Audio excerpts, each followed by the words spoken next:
ఇది ఈరోజు క్రైస్తవులకు అర్థం కావట్లే. క్రైస్తవులకు ఎందుకు అర్థం కావట్లే? అన్య రోము నుండి వచ్చిన ఈ త్రిత్వ సిద్ధాంతము, ఈ త్రియేక సిద్ధాంతం ఏదైతే ఉందో అన్య రోము ద్వారా వచ్చింది.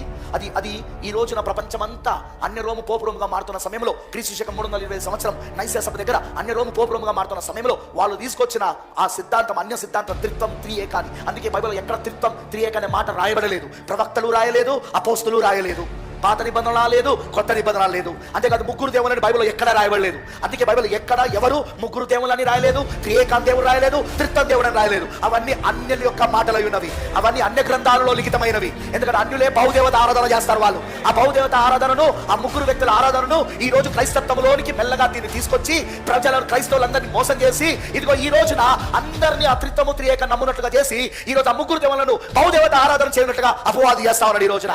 కానీ వాడు ఎంత చేసినా ఒక గుంపు ఉన్నది, దేవుని చేత ఏర్పరచబడ్డ గుంపు, దేవుని చేత ఎన్నుకోబడిన గుంపు. వాళ్ళను వాడు ఏమాత్రం మోసం చేయలేరు వాడు.